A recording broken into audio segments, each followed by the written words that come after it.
Boa tarde. A proposta que reduz a base de cálculo do ICMS de defensivos agropecuários foi tema de amplo debate na reunião da Comissão de Finanças e Tributação desta terça-feira. A medida provisória encaminhada pelo governo do estado prevê que o imposto cobrado sobre insumos agropecuários deve ocorrer de acordo com a sua classificação toxicológica. O objetivo é distinguir insumos de toxicidade alta e os bioinsumos, tendo como base a classificação da Anvisa e do Ministério da Saúde. O relator da proposta e presidente da comissão, deputado Marcos Vieira, apontou em seu voto pela aprovação da matéria, o prolongamento da suspensão de cobrança e o acréscimo de outros produtos que não estavam previstos. Houveram duas emendas de dois deputados, deputado Romildo Titon, deputado José Milton Schaeffer. E também o governo do estado mandou uma emenda substitutiva global tratando de outros assuntos que não aquela da medida provisória. Na condição de relator da matéria, eu juntei as duas emendas de origem parlamentar, mais o substitutivo do governo, e fizemos também uma adequação quanto ainda a incidência ou não de ICMS da erva mate, e fizemos a medida provisória convertida em projeto de lei e apresentamos um substitutivo global e aí sim fica tudo resolvido. A comissão também aprovou o projeto de lei que obriga a exposição de QR Code em placas de obras públicas estaduais. O objetivo é facilitar e tornar transparente o acesso a informações para o cidadão, assegurando o papel de agente fiscalizador dos serviços públicos. A segurança pública foi outro tema que fez parte da reunião do colegiado. A comissão aprovou por unanimidade o projeto que institui o Conselho Estadual de Segurança Pública e Defesa Social em Santa Catarina e a proposta que institui o Fundo Estadual de Segurança Pública no estado. Ambas proposições são de autoria do governo. Como a medida provisória foi aprovada na Comissão de Finanças com uma emenda substitutiva global, a proposta precisou ser votada e aprovada em uma reunião especial da Comissão de Constituição e Justiça nesta manhã, para que possa ser analisada ainda hoje em plenário. As comissões de Trabalho e de Segurança Pública realizaram uma reunião conjunta na manhã de hoje para aprovar dois projetos encaminhados pelo governo do estado. As propostas criam o Conselho Estadual e o Fundo Estadual de Segurança Pública.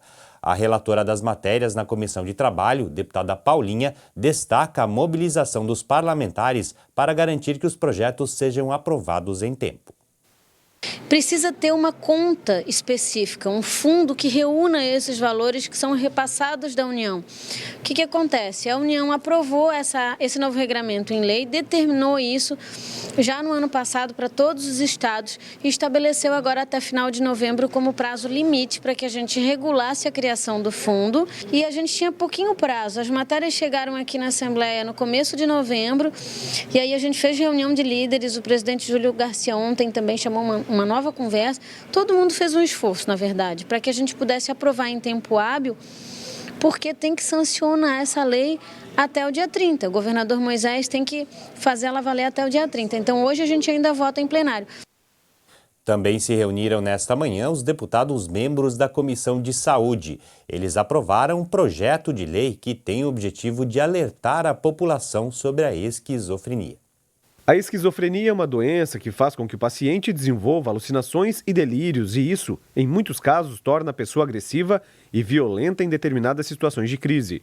Levantamentos feitos por instituições de saúde do mundo inteiro apontam que somente no Brasil sejam mais de 1 milhão de esquizofrênicos. A maior incidência está entre homens. A falta de conhecimento dificulta até mesmo o tratamento. Ter um esquizofrênico em casa, você pode ter desde uma pessoa que conviva normalmente com você, com a mentalidade dele, psiquismo completamente tranquilo, tomando seu remédio normal. Mas tem alguns outros casos que a situação não é assim. Então é importante uma semana de conscientização justamente para fazer com que informação de qualidade chegue às instituições, chegue às pessoas em geral e principalmente à família, às equipes técnicas que tratam desse assunto. Por isso, uma proposta de incluir no calendário estadual uma semana de conscientização sobre esquizofrenia. A proposta é da deputada Luciane Carminati e passou pela Comissão de Saúde. O relatório pela aprovação da matéria é do deputado Coronel Mocelin, que teve o voto acompanhado por todos os integrantes do colegiado. Embora a gente saiba saiba que ela não tem uma cura total, mas com um controle, conhecendo a doença e sabendo tratar, a gente pode amenizar o sofrimento das pessoas que possuem esquizofrenia e também das pessoas que convivem com ele. Então é fundamental tratar o tema e discutir e ver quais as melhores medidas. O período de atividades está previsto no projeto de lei para que ocorra entre os dias 20 e 27 de maio de cada ano. Já a Comissão Mista de Economia e Pesca se reuniu ontem pela primeira vez após a instalação. Nesta primeira reunião, os membros do colegiado discutiram sobre a liberação de uma microalga em Santa Catarina. A primeira reunião da Comissão Mista de Economia e Pesca contou com a presença de convidados. O encontro foi realizado com o objetivo de discutir a liberação do cultivo da macroalga cotone em Santa Catarina. Essa macroalga é usada pela indústria, já foi liberada em São Paulo e no Rio de Janeiro, mas aqui no estado, o IBAMA ainda não autorizou a produção. O produto principal dela é essa gelatina que chama carragenana, né? Que ela é utilizada na indústria alimentícia, na cosmética, na farmacêutica, mas estamos desenvolvendo os outros produtos que podem gerar a partir daí. O Brasil importa a macroalga, que é a maior produção da aquicultura atualmente. Segundo o presidente da Comissão de Economia, deputado Jair Mioto, o produto é versátil e tem viabilidade econômica no estado. A comissão mista vai atuar para conseguir a liberação para Santa Catarina. A comissão tem prazo de validade, vamos dizer assim, são 3 meses, né, da comissão. Então, durante esse período, a gente vai otimizar todos os esforços para tentar viabilizar essa liberação aqui para o nosso estado. E a seguir, Frente Parlamentar reivindica a terceira pista na BR-282 entre Florianópolis e São José do Cerrito. A gente volta em instantes.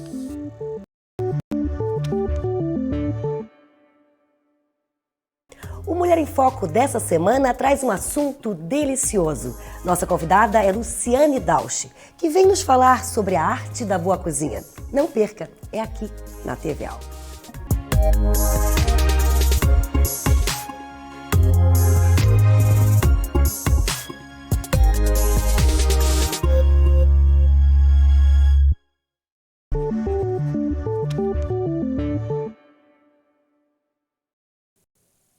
A construção de uma terceira pista em um dos trechos considerados mais perigosos para quem trafega na BR-282 entre a Via Expressa em Florianópolis e São José do Cerrito, na Serra Catarinense, foi a principal reivindicação ouvida ontem pela Frente Parlamentar da Grande Florianópolis. Nesse trecho, foram registrados 112 acidentes com vítimas fatais de 2017 a 2019. A Frente Parlamentar da Grande Florianópolis esteve reunida para discutir a situação da BR-282, estrada que corta Santa Catarina, ligando a capital até o extremo oeste catarinense, na fronteira com a Argentina. Segundo dados apresentados pela Polícia Rodoviária Federal, só no trecho entre Águas Mornas e Alfredo Wagner foram registrados mais de 650 acidentes nos últimos 3 anos, com 50 mortes e mais de 200 feridos graves. É uma rodovia que atualmente é uma das mais perigosas do estado pela quantidade de acidentes e da gravidade de acidentes que ocorrem, colisões frontais, saídas de pista, colisões transversais, e por essa razão se faz necessário o debate para a melhoria da infraestrutura e, por que não, também da conscientização dos motoristas para que a gente consiga ter um trânsito mais humano. Durante a reunião, o coordenador da Frente Parlamentar da Grande Florianópolis, deputado Nazareno Martins, reforçou a importância da rodovia e a necessidade urgente de melhorias. Vamos agilizar os nossos deputados federais, senadores, para que a gente possa trazer recursos para, no mínimo, fazer uma terceira pista, para evitar um pouco de acidente. E nós temos que fazer diversas melhorias, como lombadas, série de coisas, para que o tráfego não corra tanta gente morrer nessa BR-282. O superintendente em Santa Catarina do DENIT, Departamento Nacional de Infraestrutura de Transportes, participou da reunião. Ele afirmou que existem muitas melhorias que precisam ser feitas na BR-282, mas que o maior gargalo é no trecho entre Águas Mornas e Alfredo Wagner, onde há necessidade de fazer uma terceira faixa. A gente tem o planejamento para fazer uma terceira faixa para melhorar ali o tráfego naquela região e dar segurança também aos usuários, porém a questão hoje é orçamentária, né? O que nós estamos investindo? Investimos na Via Expressa de Florianópolis esse ano e também lá no extremo oeste, de Ponte Serrada até Chapecó, que entregaremos até o dia 20, e de Chapecó até o extremo oeste catarinense, que é ali São Miguel do Oeste, com a BR-158, que está em fase de obra, que com recursos do ano que vem vão avançar bastante. Segundo Carione, a estimativa é que as obras para colocar uma terceira faixa nesse trecho custariam cerca de 200 milhões de reais, dinheiro que não está garantido. Nós dependemos hoje da bancada federal, né, de conseguir algum recurso para a gente fazer essa obra.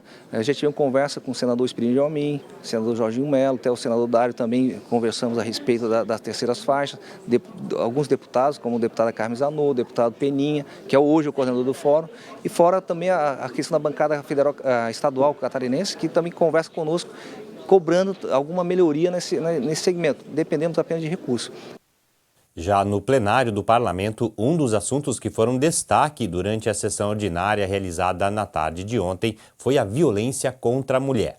Confira a reportagem. A deputada Luciane Carminati ocupou a tribuna para falar sobre feminicídio. Ela apresentou números divulgados pela Secretaria de Segurança Pública e da Polícia Civil. Para se ter uma ideia, desde o começo do ano, 43 mulheres foram assassinadas, número maior que o ano de 2018, um aumento de 40,9% em relação ao mesmo período do ano passado. Outro dado que chama atenção é que os casos acontecem em cidades menores, com menos de 100 mil habitantes. As comarcas do estado registraram mais de 18 mil crimes relacionados à violência contra a mulher, de janeiro a agosto deste ano. Hoje são cerca de 40 mil processos em tramitação. Os números são contabilizados pela Coordenadoria da Mulher em Situação de Violência Doméstica e Familiar do Tribunal de Justiça. E o tema será discutido no Parlamento nesta quarta-feira, no plenarinho. 16 dias de ativismo pelo fim da violência contra a mulher terá como mediadora a parlamentar. Nesta quarta-feira, a partir das 18 horas, acontece na Assembleia Legislativa essa rodada de conversas para tratar de algo que é muito dolorido, muito difícil para nós mulheres, que é justamente a violência contra a mulher.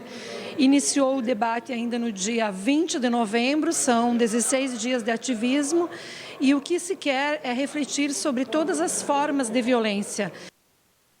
E a sessão ordinária de ontem foi suspensa para o pronunciamento da Associação Catarinense de Imprensa. O jornalista Moacir Pereira fez uma homenagem ao falecido desembargador Norberto Ungaretti e à loja maçônica Jerônimo Coelho.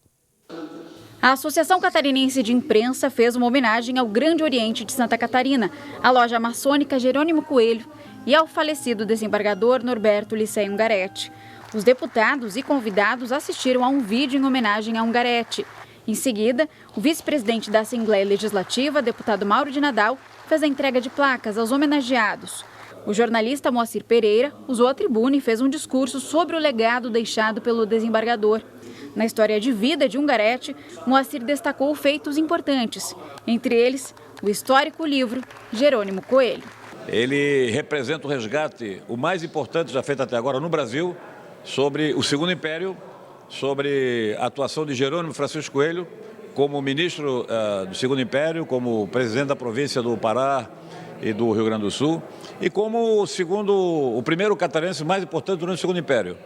Nunca houve uma obra tão completa quanto essa do professor Ungaretti. Para nós é um motivo de orgulho poder homenagear as instituições maçônicas que reverenciam junto com a CI essa figura do mais importante catarinense no século XIX. Então, para nós, profissionais de imprensa, vale a pena ler o livro e pesquisar sobre esse grande vulto da história de Santa Catarina. E o Jornal do Parlamento termina aqui. Outras informações você confere às 6h45 no TVA Notícias. Uma boa tarde para você e até amanhã.